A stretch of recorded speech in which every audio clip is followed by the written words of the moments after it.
Bom dia a todos.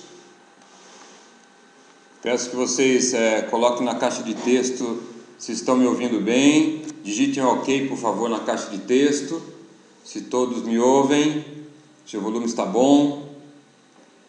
Maravilha.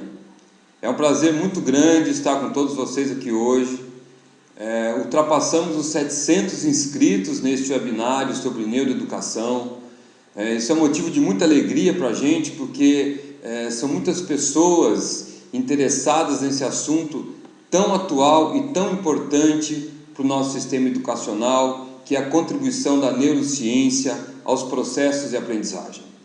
Isso significa, na verdade, a fronteira da ciência, porque nós estamos dando os primeiros passos nessa direção. Ainda há muito que se descobrir, ainda há muito que se desvendar nesses aspectos da neurociência aplicada à educação. O cérebro, na verdade, é uma grande fronteira da ciência.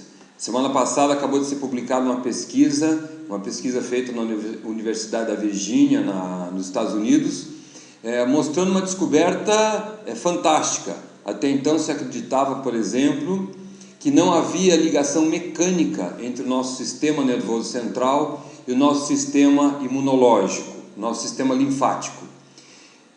Então, essa descoberta, em pleno século XXI, a descoberta de uma ligação mecânica, nos mostra o quão longe estamos do conhecimento do cérebro.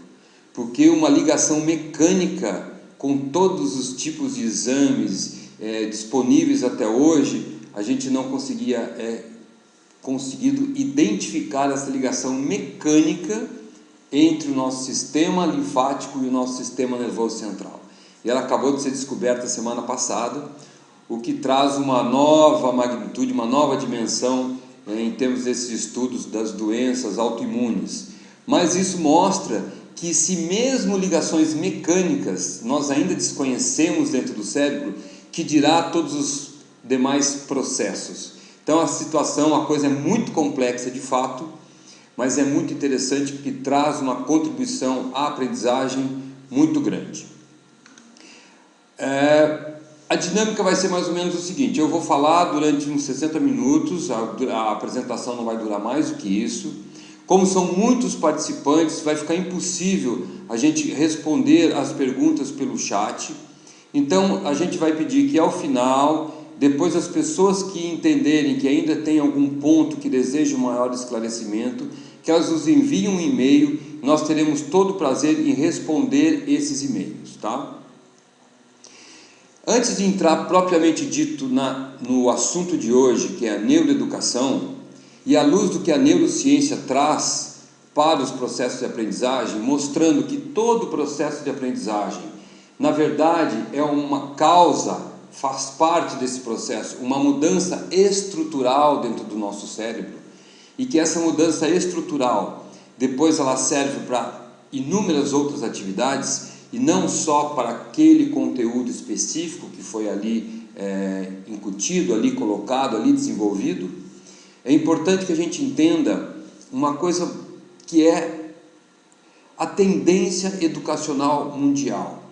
Eu quero abrir essa nossa fala de hoje trazendo para vocês uma reflexão, principalmente colocando em contraposição o foco conteudista versus o foco no desenvolvimento das habilidades cognitivas e não cognitivas. Porque a sociedade mudou, os tempos mudaram. Então eu vejo muito pela minha própria história de vida. Eu estudei mais de 20 anos para chegar onde cheguei. Estudei durante 5 anos fazendo engenharia aeronáutica no ITA, uma universidade hiper puxada, horas e horas, noites e noites sem dormir, estudando. Depois, quando a gente começa a vida profissional, a gente se depara com uma realidade bem diferente daquela que a gente imaginava. Basicamente 80% a 90% de todas aquelas matérias, de todo aquele conteúdo aprendido, a gente acaba não utilizando absolutamente para nada, né? Mas o que fica e o que de fato a gente utiliza são aquelas estruturas de raciocínio que a gente desenvolveu, aquelas habilidades interpessoais, a habilidade de aprender a aprender, de buscar a informação, a capacidade de análise, a capacidade de síntese. Então, isto é que de fato faz a diferença na nossa vida profissional. Há até estudos do IBGE mostrando, tem um estudo de 2006 mostrando que 53% dos brasileiros não atuam na sua área de formação. O engenheiro não atua com engenharia, o advogado não advoga. Isso torna ainda menos relevante os conteúdos, porque se 53% das pessoas não vão atuar na sua área de formação, todo aquele conteúdo adquirido ao longo de 20, 30 anos se torna, na verdade, irrelevante. Há também alguns estudos de agências independentes mostrando que apenas 15% do sucesso profissional se deve à formação acadêmica. Os outros 85% do sucesso profissional, o que responde, o que influencia, são habilidades como foco, raciocínio lógico, habilidade de trabalhar em equipe, inteligência interpessoal, inteligência emocional.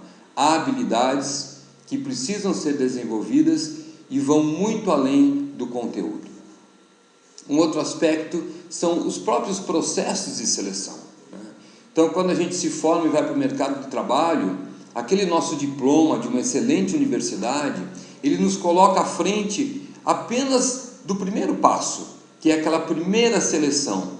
Mas depois, durante esses processos seletivos, nós passaremos por testes de raciocínio, por entrevistas, por dinâmicas em grupo, onde o que estará sendo avaliado passa muito longe do nosso conhecimento técnico, do nosso conteúdo, e avalia muito mais as outras habilidades. Então, quem desenvolveu essas outras habilidades, eles conseguem um sucesso muito maior nesses processos de seleção. E temos também, não posso deixar de mencionar, o efeito Google, né? O efeito da web. Hoje a informação ela está a um clique, né? Então fica muito mais difícil para nós educadores, para os professores, atrair e motivar os alunos a prestar atenção às nossas aulas. Porque os alunos são muito bem informados e eles sabem que aquela informação está a um clique na internet e com uma qualidade muitas vezes superior àquela que nós estamos colocando ali naquele momento presente. Então é muito difícil esse processo de motivar os nossos alunos dentro desse contexto educacional, desse contexto profissional que aquele aluno vai encontrar no seu futuro. E é importante eu trazer aqui para vocês a fala de alguns pensadores, os principais pensadores da educação nos tempos de hoje, porque essa não é uma visão particular minha, nem uma visão particular do Supera, mas é uma visão dos principais pensadores da educação nos dias de hoje. Eu trago para vocês aqui primeiramente o Stephen Kosslyn, neurocientista em Harvard, pesquisador, um dos maiores pesquisadores em ciência cognitiva no mundo, e ele diz o seguinte: tudo que a pessoa quiser conhecer ou aprender estará disponível nas escolas à distância. Essa evolução tecnológica vai resultar em uma mudança significativa no papel das escolas. Em vez de só transmitirem conhecimento, caberá a elas ensinar a raciocinar, a dominar esse conhecimento e colocá-lo em uso na prática. Howard Gardner, esse já é muito mais conhecido de todos nós, pai das múltiplas inteligências, professor em Harvard, autor de mais de 25 livros. Ele esteve no Brasil alguns anos atrás e perguntaram a ele qual era a principal inteligência para o sucesso profissional nos dias de hoje. E olha o que ele respondeu: certamente a inteligência mais valorizada hoje é a que defino como lógico-matemática. Digo isso com base num fato concreto.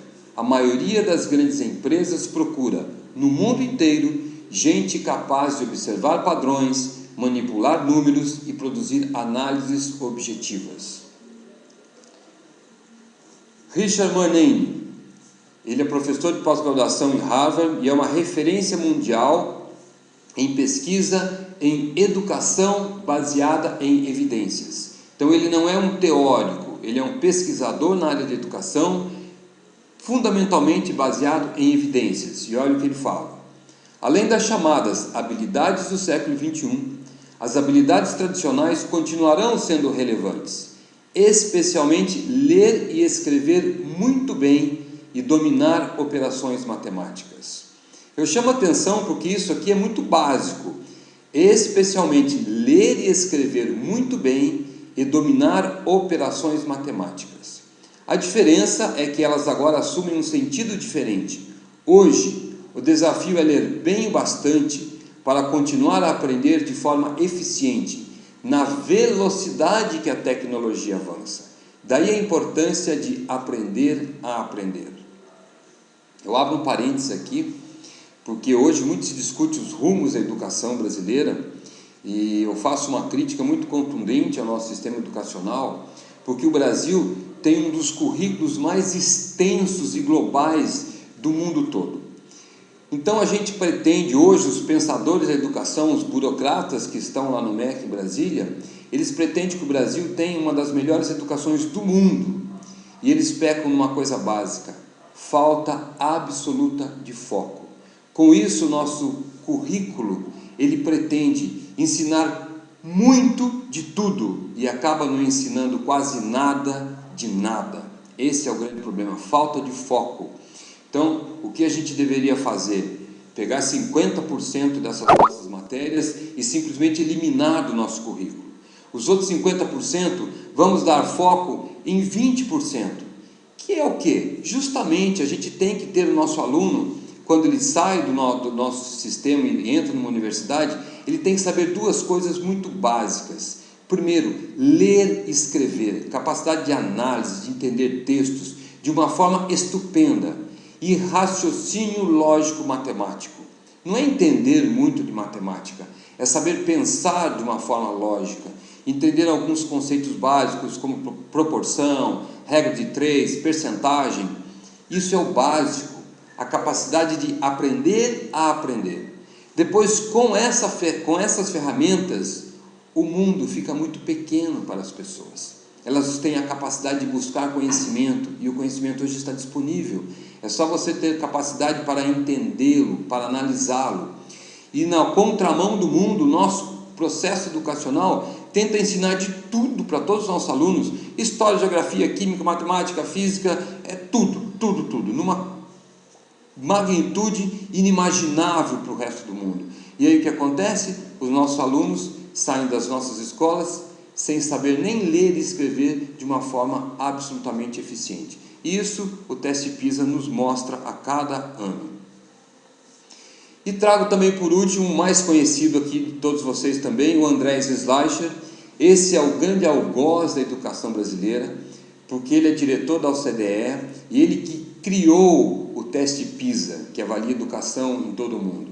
Ele é um grande conhecedor da educação mundial, já visitou mais de 100 países e é profundo conhecedor da educação brasileira. E olha o que ele diz a respeito do nosso sistema educacional. Em um momento em que se valoriza a capacidade de análise e síntese, os brasileiros são ensinados na escola a reproduzir conteúdos quilométricos sem muita utilidade prática.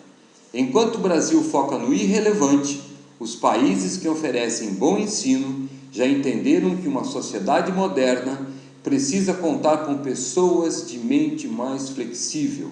Elas devem ser capazes de raciocinar sobre questões das quais jamais ouviram falar no exato instante em que se apresentam.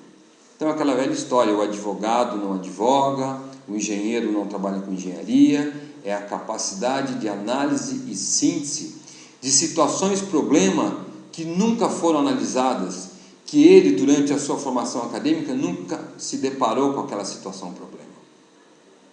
E aí a gente entende que o desenvolvimento das habilidades cognitivas e não cognitivas, elas ganham uma relevância extraordinária no processo de formação das nossas crianças e dos nossos jovens.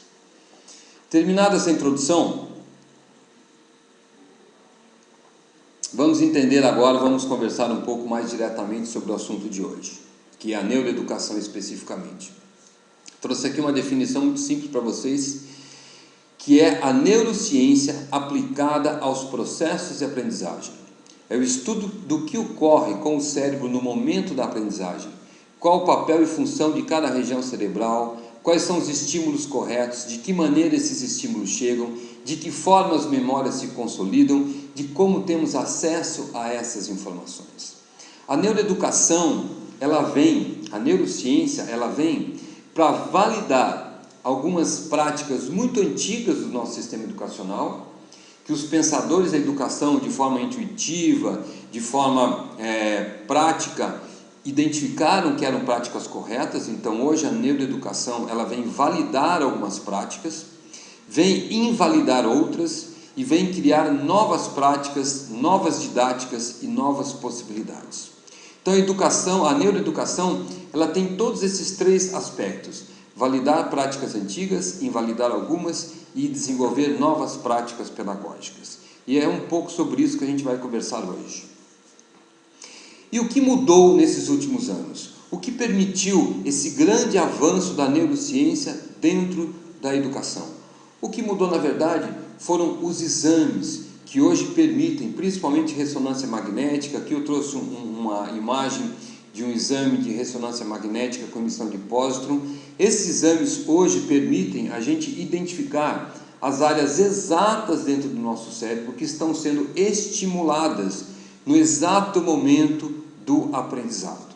Então a gente consegue hoje, com a neurociência, fazer um link entre qual atividade estimula qual região do cérebro, como e qual o efeito dessa estimulação.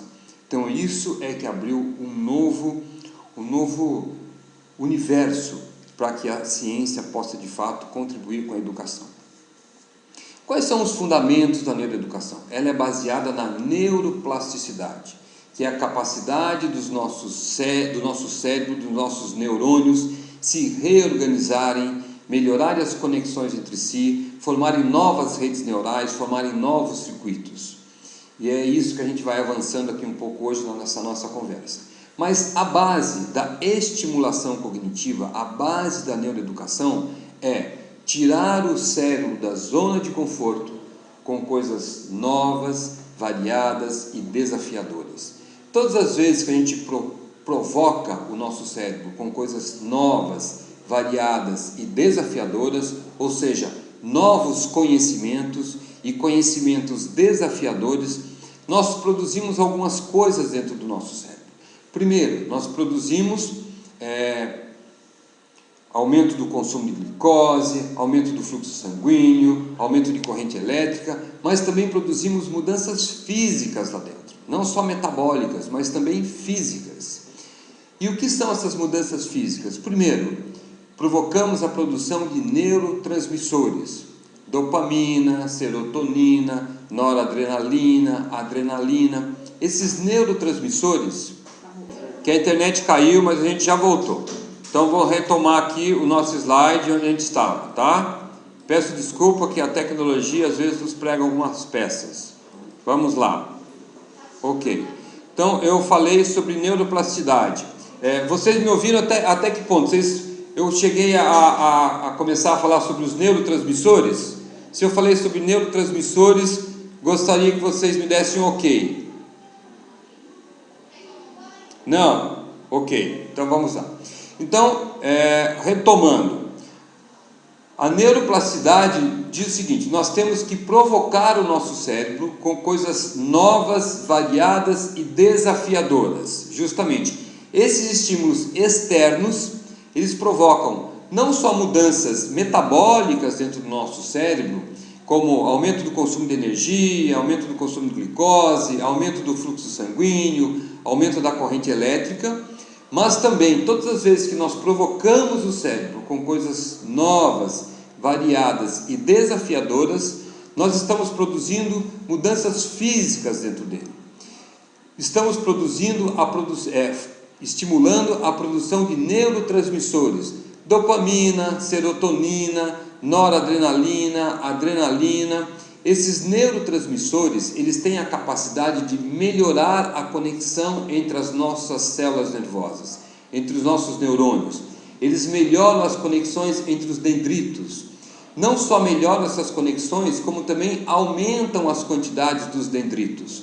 Então, com isso, nós ganhamos em capacidade de processamento, em capacidade de aprendizagem. Um outro fator que ocorre dentro do nosso cérebro também é o desenvolvimento de novas redes neurais. Então, são as conexões entre as nossas células nervosas. Então, todas as vezes que a gente provoca conhecimento, tira o nosso cérebro da zona de conforto, nós estamos desenvolvendo novas estruturas dentro do nosso cérebro, novas redes neurais e com isso também ganhamos em aprendizado, ganhamos em capacidade de processamento. Um aspecto importante que a neurociência trouxe para a educação é que antigamente se acreditava que as inteligências, e antigamente se acreditava que existia apenas uma inteligência, o Gardner trouxe à luz que na verdade são 8 inteligências, mas antigamente se acreditava que as inteligências eram apenas uma questão de fatalidade genética. A gente nascia com aquelas capacidades e morreríamos com aquelas capacidades. E hoje a neurociência já mostrou que isso não é uma verdade. As inteligências, elas são fruto de 2 fatores. Tem o aspecto genético, sim, mas também tem um aspecto experiências vividas, estímulos recebidos, meio ambiente. Então hoje a gente sabe que em torno de 50% a 60% é fruto de questões genéticas, mas em torno de 40% a 50% também é fruto das experiências vividas. O que a neurociência ainda não conseguiu precisar, quais são de fato essas percentagens, e elas com certeza variam de inteligência para inteligência, de indivíduo para indivíduo, mas isso abre uma possibilidade gigantesca, né? Então, por exemplo, a gente já tem inúmeros casos dentro do Supera, mas um caso assim muito emblemático, a gente tem uma parceria com uma escola aqui na cidade de São José dos Campos, e essa escola, a gente deu algumas bolsas para essa escola, e essa escola tinha lá um aluno, que já era aluno dessa escola desde o ensino infantil, ele estava já adentrando o ciclo 2, e era um aluno tido assim, falsamente rotulado como um aluno fraco, porque todos os professores ao longo de todos esses anos já haviam tentado de tudo com esse aluno, e o desempenho dele sempre ficava muito abaixo da média. Quando nós fizemos essa parceria, alguns professores se reuniram e falaram: puxa, talvez isso funcione para esse aluno. A gente já tentou de tudo e nada produziu resultado. E colocaram esse aluno dentro do nosso programa. Depois de 1 ano e meio, esse aluno havia se tornado, e se mantém assim até hoje, um dos melhores alunos da sala. E aí a gente fez uma reunião lá com os educadores, eles disseram o seguinte: foi impressionante a mudança desse aluno. Porque com a nossa metodologia, nós conseguimos desenvolver a atenção desse aluno, o foco, o raciocínio lógico, a agilidade mental. Então aumentou a capacidade de aprendizado, e aí na medida que aumentou a capacidade de aprendizado, aumentou também a autoestima, aumentou também o interesse pelos estudos, e aí a gente tirou esse aluno de um círculo vicioso que ele estava e colocamos ele dentro de um círculo virtuoso. Ele deixou de ser um aluno de final de turma para ser um dos primeiros alunos da sala.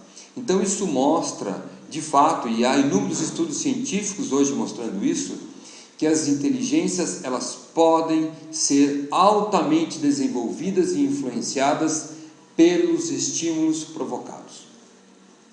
Alguns outros aspectos que a neurociência também contribuiu muito nos processos de aprendizagem é com relação à memória. Então, todas as vezes que a gente adquire um novo conhecimento, esse conhecimento vai para o sistema límbico, que na verdade é a nossa memória de trabalho ou memória de curto prazo, e o processo de aprendizado, ele depende de que a gente passe essa informação, passe esse conhecimento para o córtex, para a área da memória de longo prazo. E aí a gente entende algumas coisas. Primeiro, a intensidade da atenção do aluno no momento desse aprendizado, ela tem alta influência sobre esse processo de passar a memória do curto prazo, passar o conhecimento da memória de trabalho para a memória de longo prazo. Então é muito importante a intensidade da atenção dos nossos alunos. E a intensidade da atenção, ela é muito importante porque tem um outro aspecto envolvido que a gente vai dizer um pouco mais à frente, que são as emoções, que são os interesses. Então, se o aluno está altamente interessado, altamente motivado, a intensidade da atenção, ela é muito mais significativa. Um outro aspecto é a recompensa e a motivação. Então, todas as vezes que a gente tem dentro de um processo de aprendizado, aquele sistema de recompensa e o sistema de motivação que leva o aluno a de fato se interessar por aquilo, o seu processo de memória vai ser muito mais facilitado. Então aqui foi muito importante aquela abertura, por isso que eu fiz aquela abertura, porque hoje os nossos alunos, eles já sabem que o conteúdo deixou de ter tanta importância.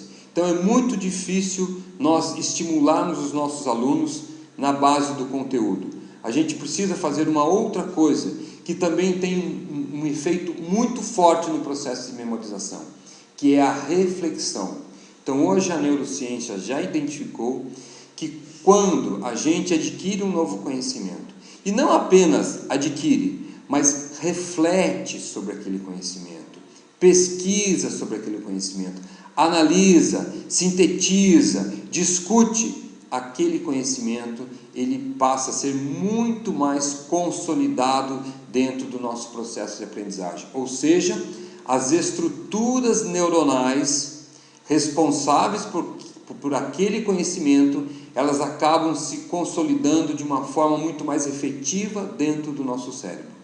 Não esquecendo que todo um processo de aprendizagem significa uma mudança estrutural nas nossas redes neurais, mudanças físicas. Mais à frente eu vou mostrar para vocês algumas pesquisas mostrando isso, mas o processo de aprendizagem, ele demanda mudanças estruturais dentro do nosso cérebro.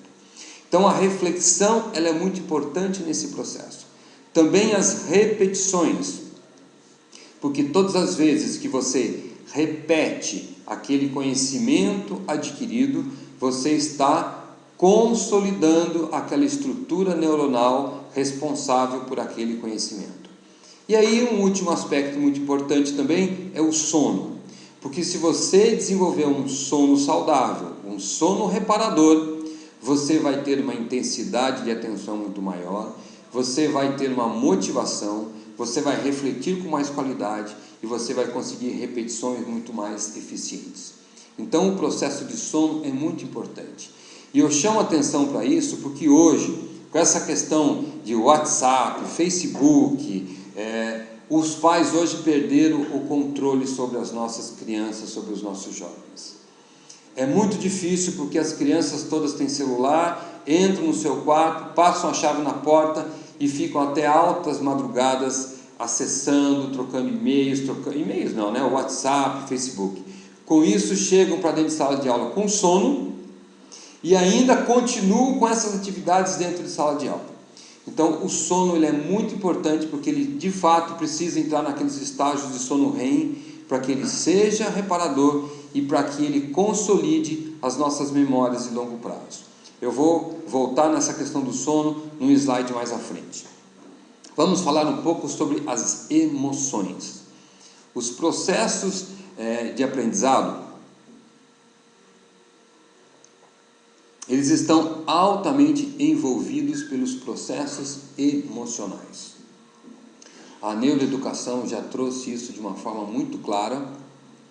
Antigamente a gente não acreditava muito nisso, a gente acreditava muito nos processos cognitivos, né? Então, todo processo de aprendizado, ele está altamente ligado aos processos cognitivos. Não, está ligado aos processos cognitivos, mas também os processos de aprendizagem estão altamente ligados aos processos emocionais. As emoções, elas afetam os processos de percepção, de atenção e de memória, e também afetam as nossas associações internas. Então é muito importante, por isso, motivar os nossos alunos, recompensar os nossos alunos e buscar a atenção dos nossos alunos pela educação e não punir a desatenção. Então é muito mais importante educarmos os nossos alunos desde do ensino infantil aos processos de atenção do que punir a desatenção. E aqui é muito importante, eu já vou até adiantar para vocês, uma questão que está extremamente ligada a esses processos de atenção, a esses processos emocionais, que é a questão do TDAH. Então hoje há uma prática disseminada no nosso sistema educacional brasileiro, até um percentual, 14% dos nossos alunos estão hoje diagnosticados com alguma coisa dentro do TDAH, que é o transtorno do déficit de atenção e hiperatividade. Eu posso afirmar para vocês que 95% desses diagnósticos, eles não que estão errados, mas eles não têm uma origem de má formação dentro do cérebro. Não é uma questão de má formação, não é uma questão de deficiência cerebral, nada disso, mas 95% dessas crianças é porque elas foram mal estimuladas na infância. Porque o que acontece com a questão da atenção? A atenção continuada, ela se processa dentro de uma área do córtex pré-frontal que se chama cingulado. E essa área, ela precisa ser desenvolvida, ela precisa ser estimulada, corretamente estimulada, para que seja desenvolvida.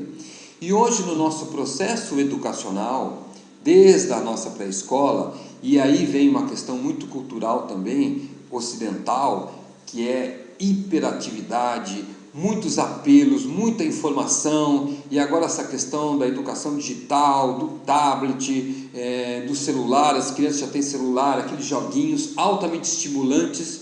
Isso está causando o quê? Está causando uma deficiência na devida estimulação da área do cingulado do córtex pré-frontal. Aí eu tive contato com uma neurocientista que foi há alguns anos para a Índia. Ela passou 3 meses na Índia, e uma das áreas de interesse dela era a pesquisa do TDAH na Índia.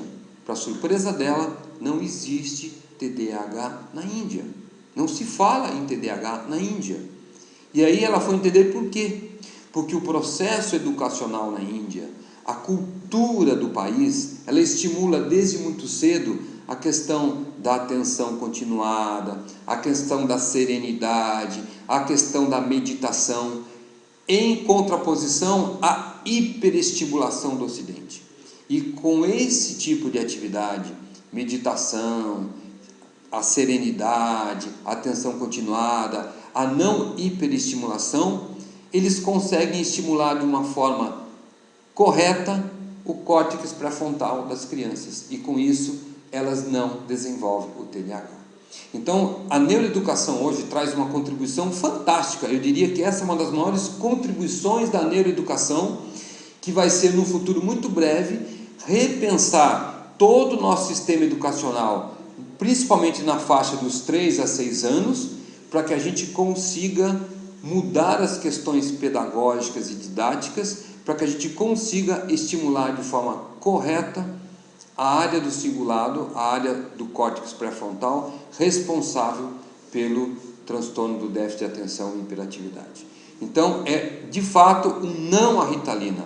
A neuroeducação, ela traz uma solução, ela vai trazer uma solução para que a gente livre as nossas crianças desse transtorno que tanto afeta a vida de milhares de crianças, e livre essas crianças da Ritalina, que ela não resolve o problema, ela apenas é um paliativo. Eu vejo hoje crianças que recebem uma receita de Ritalina para usar na semana de prova. Gente, isso é um absurdo, é um não à Ritalina. E a metodologia nossa, o Supera, que trabalha com o ábaco, nós conseguimos retomar esse estímulo, mesmo que seja um estímulo tardio. Nós conseguimos, com a prática do ábaco, retomar o estímulo correto ao cingulado, e muitas das nossas crianças conseguem superar o TDAH. Então essa é uma grande contribuição da neuroeducação para os processos educacionais. Um outro aspecto muito importante é que as modificações que os processos de aprendizagem proporcionam ao cérebro, elas são duradouras, elas duram muito tempo. Então, há estudos mostrando que até 6, 7 anos depois, essas estruturas desenvolvidas durante o processo de aprendizagem, elas ainda permanecem ativas dentro do nosso cérebro. Mas temos que entender uma coisa muito importante: a médio e longo prazo, assim como, vamos fazer um paralelo com uma academia de ginástica. A gente vai para uma academia de ginástica, a gente faz exercícios, ganha músculo. Se a gente para completamente de fazer essas atividades, a gente perde os músculos. Mas se a gente arruma, por exemplo, um emprego de fazer mudança, carregar e descarregar caminhões, nós vamos manter os nossos músculos. assim também acontece com as nossas estruturas cerebrais. A gente desenvolve essas estruturas e tem uma diferença uma diferença sutil aqui, que é o seguinte: uma vez que a gente desenvolve essas estruturas de aprendizado, uma vez que a gente desenvolve concentração, foco, raciocínio, criatividade, a gente incorpora essas habilidades no nosso dia a dia, não só nas atividades acadêmicas, mas a gente incorpora nas atividades pessoais e nas atividades profissionais.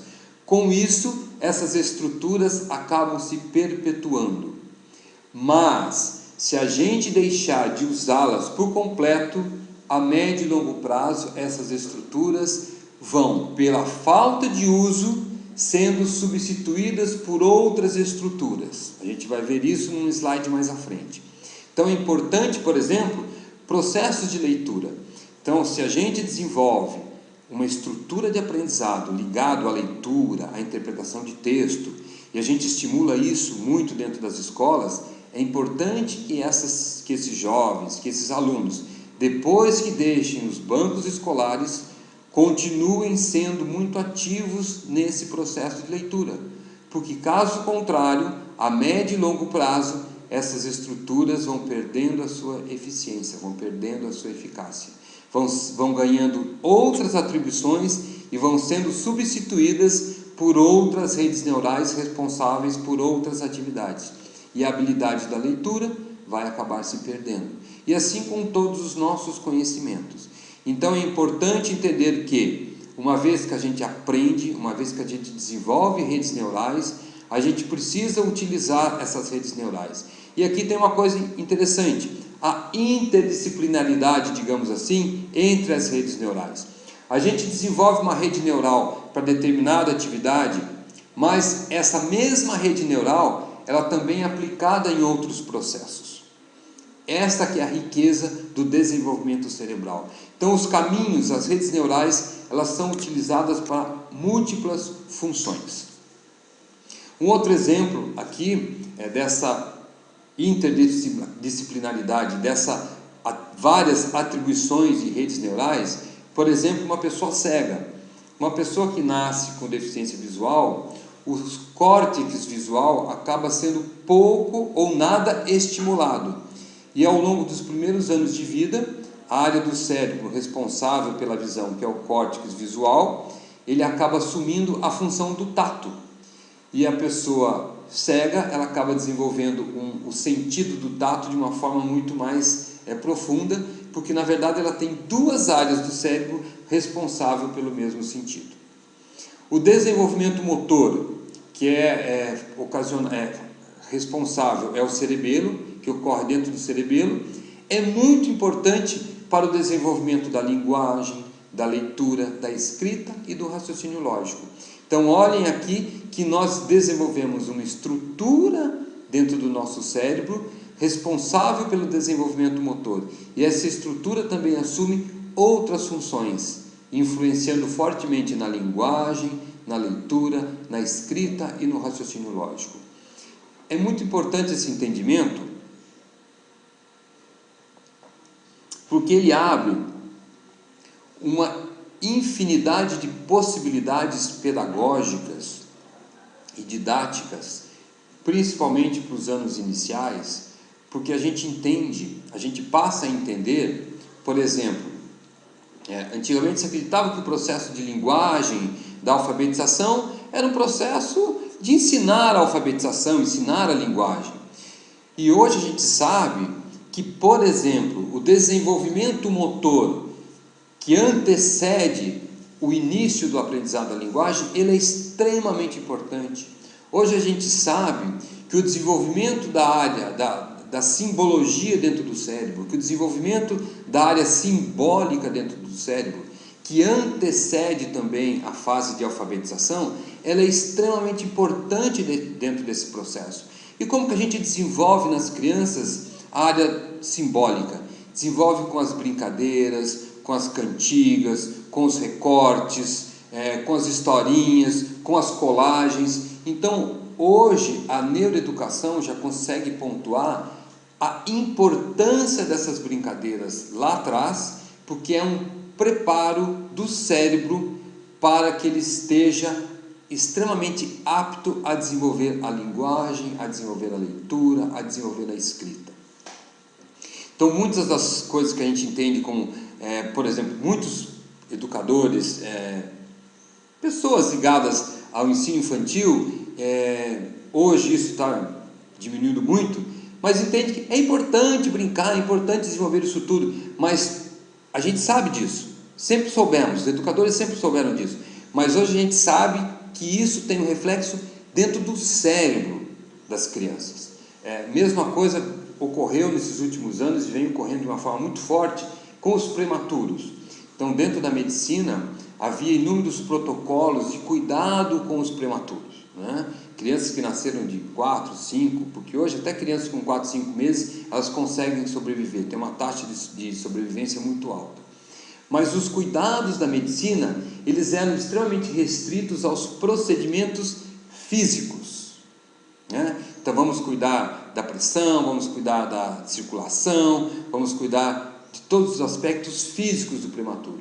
Hoje já há muitos estudos e muitos protocolos altamente preocupados e focados no desenvolvimento cerebral dos prematuros, porque há estudos mostrando que você, se não tomar determinados cuidados naquele período de formação do cérebro, aquela criança pode ter sérias sequelas para o resto da vida, mesmo que os cuidados físicos garantam a sobrevida, garantam a sua sobrevivência. Mas, por exemplo, o ângulo que essa criança tem que ficar colocada na cama, para que a circulação não seja nem de mais nem de menos dentro do cérebro, as variações de temperatura, os cuidados, o balançar, os movimentos. Então, hoje há uma série de protocolos com foco específico no desenvolvimento cerebral dos prematuros. E a neuroeducação está caminhando para isso, para recomendações pedagógicas, recomendações didáticas com foco no desenvolvimento cerebral das nossas crianças e dos nossos jovens. O que ajuda de uma maneira geral essas questões de aprendizado, né? Essas questões da neuroplasticidade? De uma forma geral, boa alimentação, exercícios físicos, qualidade no sono, como já disse, controle da ansiedade e do estresse, bom humor e convívio social. Essas são coisas importantíssimas. Então, aquilo que os orientais já sabiam há milhares de anos, equilíbrio mente-corpo, é uma coisa importantíssima. Hoje, a neuroeducação, hoje os cientistas do Ocidente trazem isso à luz da neurociência. É importante esse equilíbrio. E o que não funciona, o que a neuroeducação, o que a neurociência já mostrou que não funciona dentro dos processos de aprendizagem. Atividades passivas e rotineiras não funcionam, falta de motivação, baixa autoestima e a desativação, eu já expliquei sobre isso. Então, basicamente, falta de motivação e baixa autoestima, que é a questão emocional, e atividades passivas e rotineiras, decididamente elas não funcionam. E aqui também já estou chegando ao final, mais uns 10 minutos a gente conclui, mais uns 15 minutinhos. Mas eu abro espaço aqui também para trazer para vocês, além do TDAH, que é uma grande contribuição da neuroeducação, essa questão de como estudar. Eu sempre digo que a primeira aula de todo ano, de toda a matéria, o professor devia começar dizendo o seguinte, e ensinando os alunos o como vocês devem estudar a minha matéria e o que é relevante nesse nosso conteúdo. E o como, ele é muito importante, porque na medida que a gente entendeu que os processos de aprendizagem, eles dependem de uma mudança estrutural dentro do nosso cérebro, o método ganha absoluta relevância, porque o método de ensino, ele vai afetar de forma muito grande a formação, a consolidação dessas estruturas neuronais. Então, antigamente se acreditava que o conteúdo era importante. Hoje a gente sabe que o conteúdo sim é importante, o conteúdo do ensino, a informação, aquilo que a gente vai ensinar dentro de sala de aula, mas o método a forma como isso vai ser passado e ensinado aos alunos, a forma como isso vai ser estudado depois, ela é importantíssima. E aqui a gente precisa entender, quem falava muito isso era o falecido professor Pier, minha homenagem aqui ao professor Pier, uma grande figura que trouxe uma grande influência, uma grande contribuição à neuroeducação, faleceu há poucos meses. O professor Pier falava muito isso, há uma diferença muito grande entre ser aluno e ser estudante. Aluno é aquele que vai assistir à sala de aula, que é um momento extremamente passivo de receber a informação. Estudante é aquele que depois estuda de forma solitária e ativa. Para quê? Para consolidar aquele conhecimento, para fazer com que de fato aquele conhecimento ocasione a formação de estruturas neuronais dentro do nosso cérebro. Então, quando o aluno está dentro de sala de aula, ele é apenas um aluno, ele apenas presta atenção para entender. Depois ele vai em casa, estuda para que ele aprenda de fato, fixe e consolide as suas redes neurais. Então aqui tem uma coisa muito importante, que os antigos diziam muito isso. Eu ouvi isso muito dentro dos meus estudos, com os meus professores, imagino que a maioria de vocês também. É aquele ditado antigo que era aula dada, aula estudada. Hoje a neuroeducação já mostrou o porquê. Porque quando a gente assiste uma aula, a gente entendeu a matéria. E se a gente vai para casa e não revisa aquela matéria, e a gente passa por uma noite de sono, o que acontece? Todo aquele conhecimento que a gente entendeu durante a aula, ele foi para a nossa memória de trabalho. À noite, durante o sono, o nosso sistema limpa quase tudo que está na memória de trabalho, para deixar a nossa memória de trabalho apta para receber novas informações. O resultado disso é que aquilo que a gente aprendeu durante a nossa aula, aquilo que a gente entendeu, simplesmente é deletado durante a noite de sono. E aí o que acontece? Quando a gente vai estudar para a prova, depois de algumas semanas, é como se a gente nunca tivesse visto aquela matéria, e a gente tem que começar praticamente do zero, a entender a matéria, para depois consolidar a sua estrutura de aprendizagem. Então, aula dada, aula estudada hoje, significa que o aluno entendeu na aula, volta para sua casa, revisa aquela matéria. Nesse processo de revisão, ele consegue consolidar e passar da memória de curto prazo, da memória de trabalho, para a memória de longo prazo, em torno de 70%, 80% daquela matéria. E aquilo não se perde mais. Eu vivi isso na pele, porque eu sempre fui aluno nota 10, eu sempre fui um dos melhores alunos da sala. Só que eu só estudava para a prova. Eu prestava atenção na sala, mas depois aquilo tudo se perdia, porque eu não tinha disciplina de estudos todos os dias, aula dada, aula estudada hoje, eu não revisava a matéria do dia. Depois, na véspera da prova, eu estudava, ia lá e tirava 10. Mas como eu estudei apenas na véspera, e passei por uma noite de sono, mas aquilo, como eu havia estudado na véspera com muita intensidade, aquilo ainda ficava na minha memória de trabalho por mais um dia, mas passada a prova, a minha memória de trabalho era limpada e eu esquecia tudo. Tanto é que se a prova fosse adiada por alguma razão, 2 ou 3 dias, eu tinha que estudar tudo de novo, senão ia lá e era bem capaz de tirar 0. Aí o que aconteceu? Cursinho, vestibular. Comecei a entrar em pânico, falei, meu Deus, eu só estudo para a prova, quando a prova é adiada, eu já não sei mais nada, como que eu vou estudar agora para fazer uma prova, um vestibular, que é daqui 1 ano praticamente? Eu falei, bom, seja o que Deus quiser, e um vestibular altamente concorrido, eu queria passar no ITA, na FUVEST. Só que aí aconteceu uma coisa que mudou a minha vida. O cursinho tem disciplina, ele exige disciplina, ele exige rotina. Cursinho é aula dada, aula estudada hoje. Então eu voltava das aulas do cursinho, que eu fazia pela manhã, e passava a tarde e a noite toda fazendo exercícios. Eu só parava quando eu revisava toda a matéria e fazia todos os exercícios disponíveis. Resultado, sem saber que eu estava, a partir daquele momento, dentro do processo correto de neuroaprendizagem, eu fui levando o ano. No final do ano, naquela época eram 86 questões, eram 91 questões na FUVEST, eu acertei 86. Não, acho que eram 96 questões da FUVEST, eu acertei 89. De todas as matérias. E não deu para revisar tudo, logicamente, né?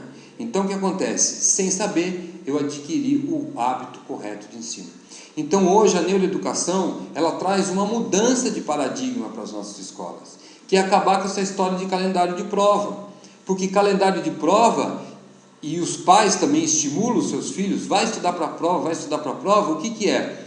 É justamente a consolidação de uma metodologia de ensino completamente errada, porque deveria ser aula dada, aula estudada hoje, e prova surpresa, prova você faz o dia que tiver prova.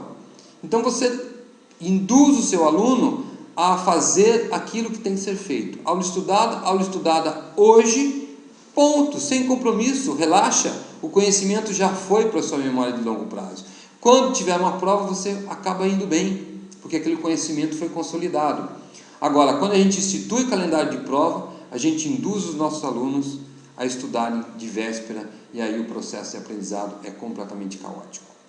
Resumindo, quais são os benefícios da neuroeducação? Quais são os benefícios de se estimular de uma forma correta as situações de aprendizado para que as estruturas neuronais se consolidem?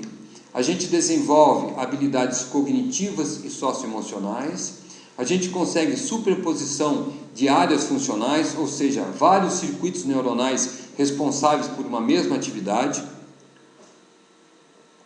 a gente consegue automatização de tarefas neurais, isso é muito importante.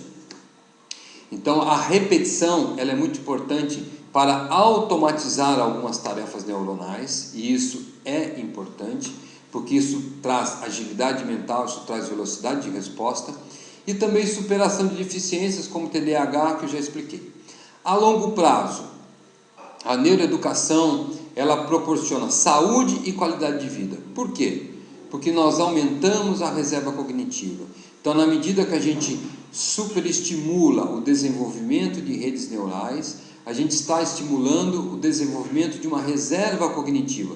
Então, lá na frente, quando a gente for ficando um pouco mais velho, a gente vai iniciar um processo de degeneração cerebral, que isso vai ocorrer em todas as pessoas, só que, como a gente tem um número muito maior de circuitos neuronais responsáveis por atividades paralelas, o que vai acontecer? A gente vai demorar muito mais tempo para perceber os efeitos práticos dessa degeneração.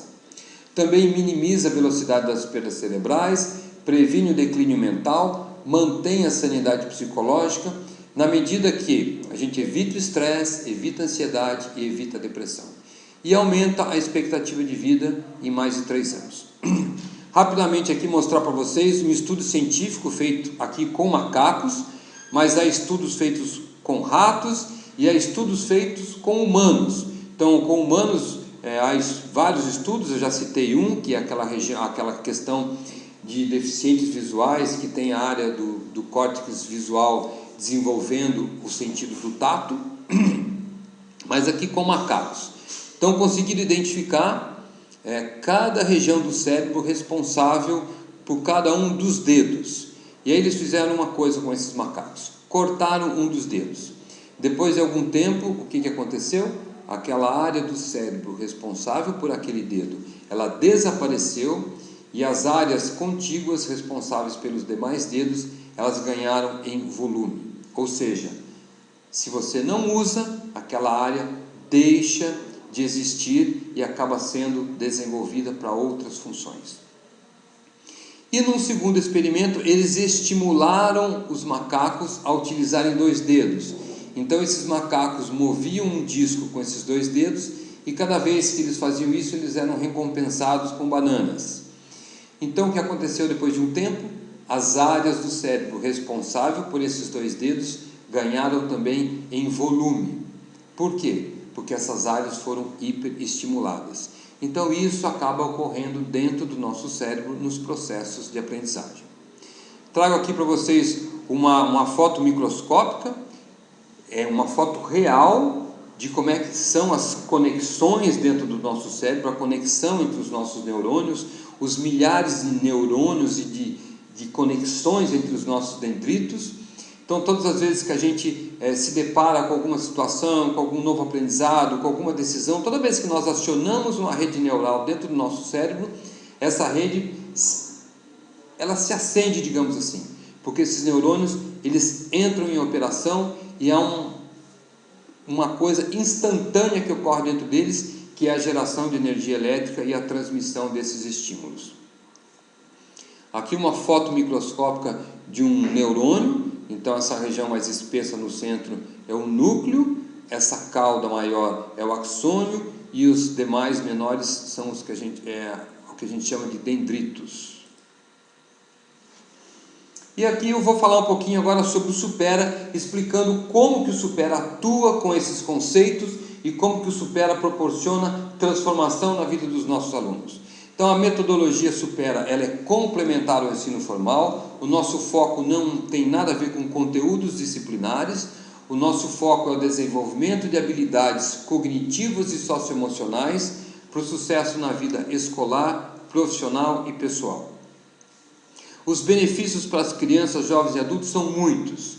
Posso dizer aqui concentração, foco e atenção, raciocínio lógico, criatividade, coordenação motora, autocontrole e autonomia, aumento da reserva cognitiva, velocidade de raciocínio, memória, interpretação de texto, capacidade para resolver problemas, especialmente de forma criativa e inovadora, autoconfiança e autoestima, disciplina e perseverança.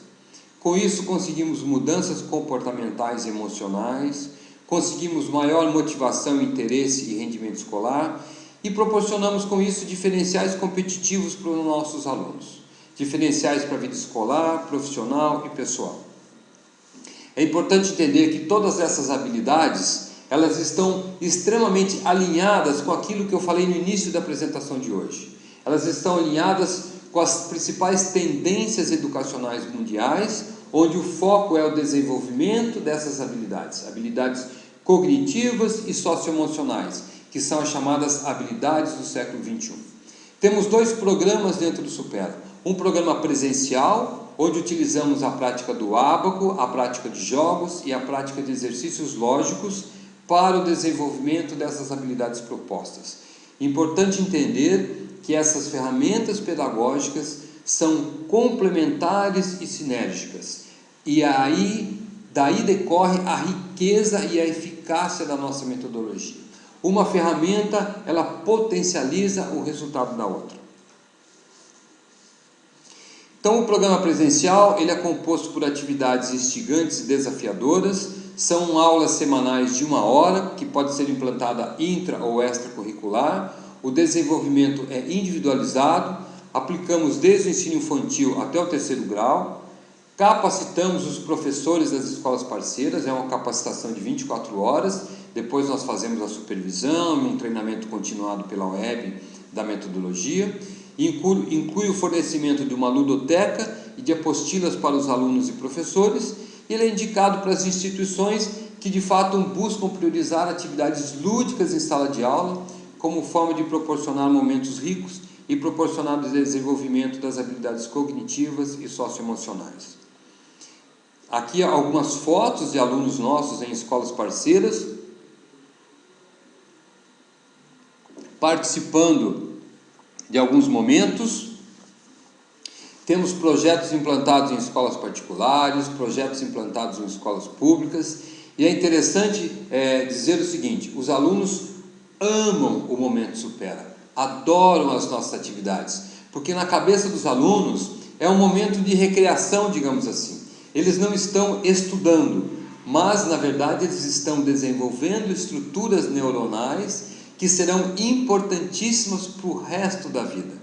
Nós estamos desenvolvendo nos alunos a capacidade de aprender a aprender, que é de fato muito mais importante do que qualquer conteúdo. E temos também um programa digital. Esse programa digital, ele não foi desenvolvido por nós, ele foi desenvolvido por um parceiro nosso, que é a empresa SBT francesa, Scientific Brain Training, que é uma empresa pioneira no mundo com jogos digitais para o desenvolvimento da atenção, da memória, da visão espacial, da linguagem e do raciocínio lógico. Conseguimos também desenvolver disciplina, autoestima e autoconfiança. O programa digital ele é muito interessante, ele tem uma eficiência muito grande, ele também é individualizado e o grau de dificuldade dos exercícios ele é adequado à habilidade cognitiva de cada aluno, à sua idade e ao seu ano escolar. São basicamente 28 tipos de exercícios, desenvolvendo as 5 funções cognitivas. Importante, a navegabilidade é muito fácil, ela é muito amigável e ela é autoexplicativa. Então, o professor dentro do programa digital, ele tem basicamente uma influência muito pequena, porque os alunos conseguem navegar e exercer, praticar as atividades de forma autônoma. O professor, na verdade, ele vai apenas monitorar o desenvolvimento dos alunos, e esse monitoramento é muito bacana, eu vou mostrar mais à frente, para que ele possa acompanhar e orientar os seus alunos. Há 4 níveis de acesso, então o nível de acesso dos alunos, o nível de acesso dos educadores, o nível de acesso dos dirigentes, dos coordenadores e o nível de acesso do diretor da escola. Então a gente pode olhar o aluno de forma individual, podemos olhar a sala, podemos olhar o grupo como um todo, há diversas formas e diversos níveis de acesso. E o programa digital do Supera promove a utilização das tecnologias de informação e de práticas pedagógicas de fato atuais e inovadoras de uma forma simples, prática e eficaz. Isso é importante porque não é nada muito complexo. E temos também aqui todo um histórico que mostra o desempenho dos alunos, os resultados, o histórico de acesso e a evolução desses alunos dentro de cada área cognitiva que está sendo desenvolvida ao longo do tempo. Aqui é uma tela de um dos 28 jogos, é uma tela específica para desenvolver o raciocínio lógico, é basicamente para quem conhece a Torre de Hanoi, é uma torre de Hanoi com um novo formato, é muito interessante esse jogo. E aqui é a nossa estrutura de suporte. Nós começamos o nosso trabalho há praticamente 10 anos, estamos atuando praticamente há 10 anos, temos uma rede de franquias com mais de 160 unidades em todo o Brasil, já treinamos mais de 50 mil alunos e agora de 2 anos para cá nós estruturamos a área de neuroeducação dentro do Supera para levar a nossa metodologia a ser implantada dentro de escolas parceiras, seja escolas particulares ou escolas públicas. Temos aqui por volta de 40 colaboradores dando suporte, temos também toda a nossa rede de franqueados, que são mais de 500 pessoas em todo o território nacional, para dar suporte a esses projetos. Então, quanto à qualidade, vocês podem ficar absolutamente tranquilos. Nós prezamos pela qualidade do nosso produto, da nossa entrega. Então, é importante dizer que hoje, com mais de 700 participantes, 700 inscritos aqui no nosso webinário, quero que você fique absolutamente tranquilo que, mesmo a gente já tendo mais de 20, 25 mil alunos dentro desses projetos, nós não ampliaremos de forma significativa projetos para 2016.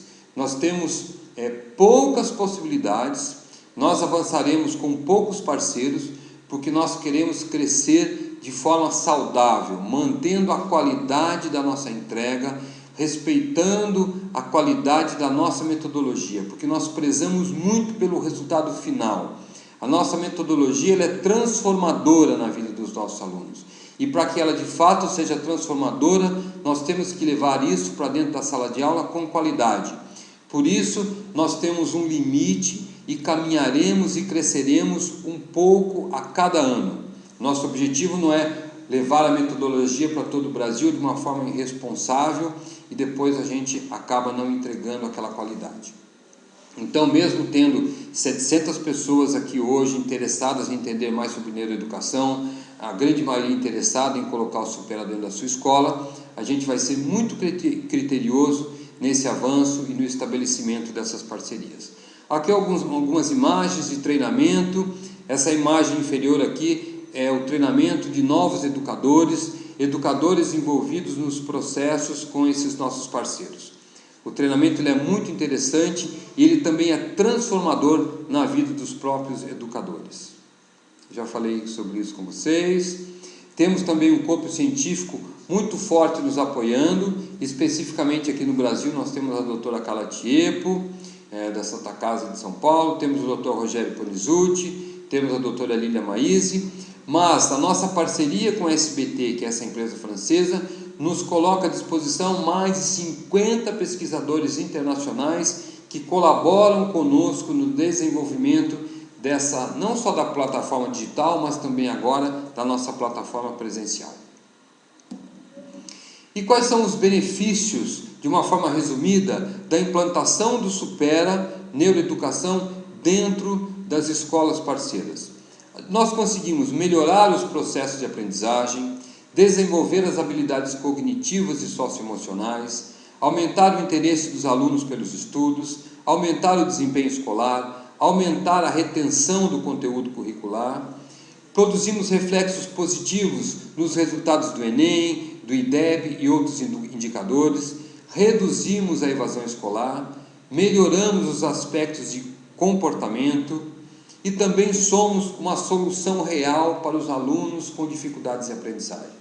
O Supera é de fato um grande vetor de inclusão social, porque especificamente dentro das escolas públicas há uma grande parcela de alunos que, pela sua própria condição social, pelo seu próprio histórico de educação, histórico familiar, eles foram pouco estimulados e eles apresentam deficiências de aprendizagem.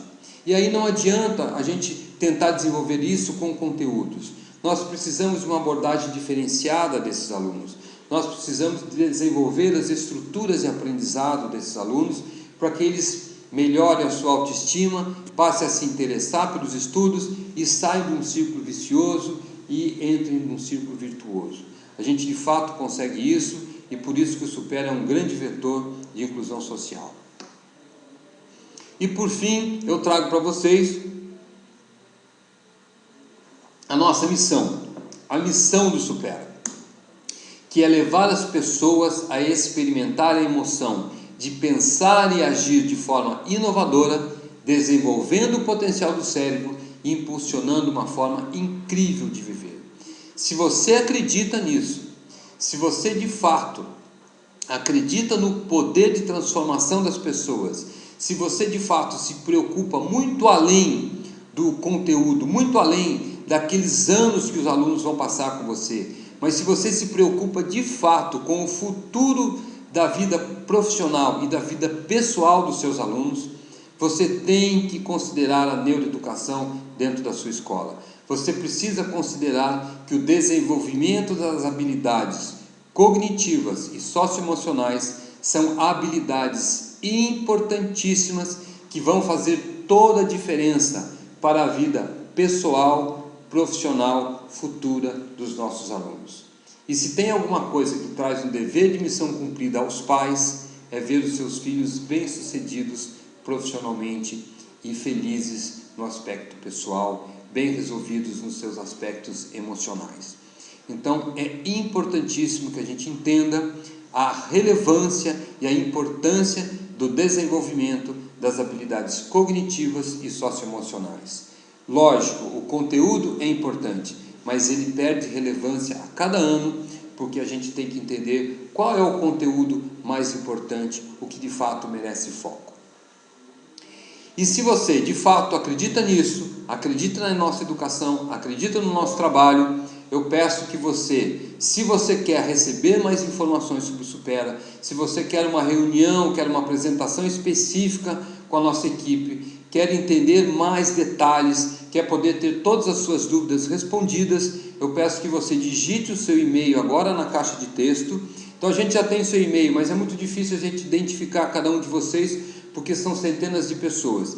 Então eu peço que vocês digitem o e-mail de vocês agora na caixa de texto.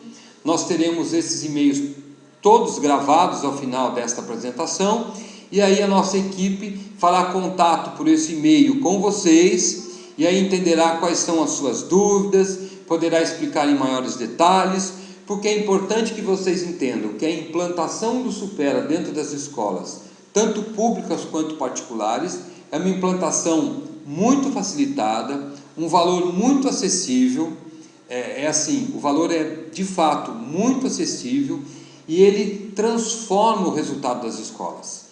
Ele traz a família para dentro da escola, ele gera diferenciais para a escola, fideliza os alunos, melhora os resultados. Então isso é muito importante, porque a escola passa a ter uma ferramenta transformadora muito positiva dentro do seu processo educacional.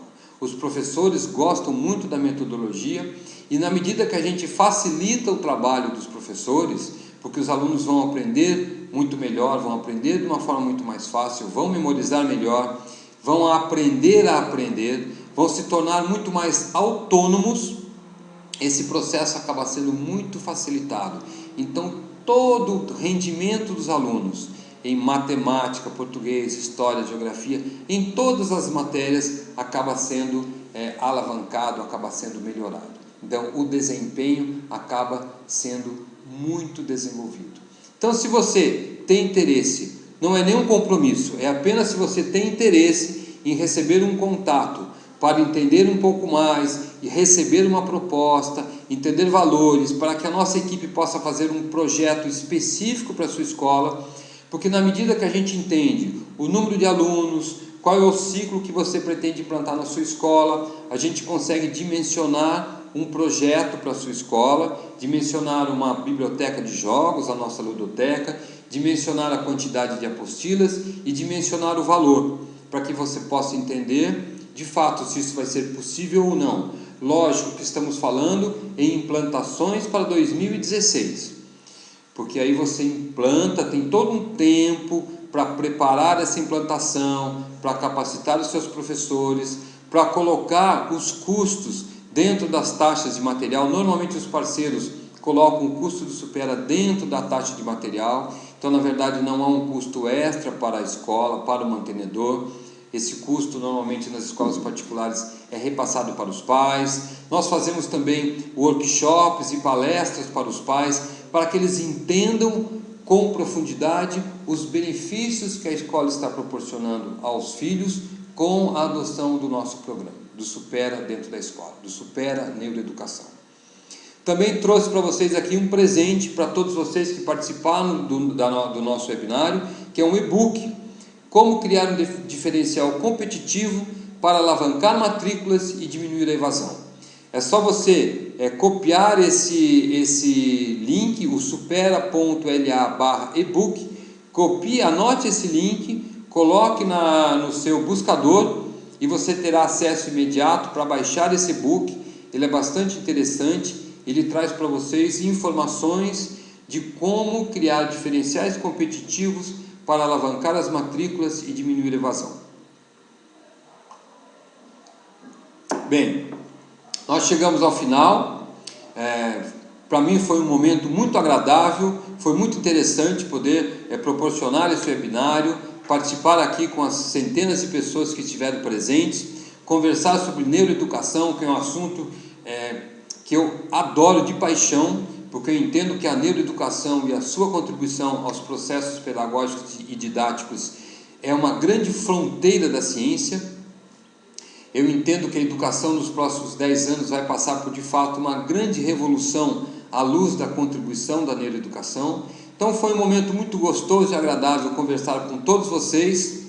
Espero conhecê-los pessoalmente em breve, porque se o projeto for implantado dentro da escola de vocês, muito provavelmente nós teremos um contato pessoal. Fica aqui meu grande abraço, meu muito obrigado pela confiança e pela atenção que todos vocês dedicaram a esses mais de 60 minutos que passamos juntos. Meu bom dia e um grande abraço a todos vocês. Lembrando que se você quer receber mais informações, digite o seu e-mail na caixa de texto, que a nossa equipe fará contato com vocês nos próximos dias, para que vocês recebam todas as informações que ainda desejarem, sem qualquer compromisso, apenas como um próximo passo, para que vocês possam avaliar em maior profundidade a possibilidade de implantar o Supera Neuroeducação dentro da sua escola, seja de forma curricular ou extracurricular. Bom dia a todos vocês, um grande abraço.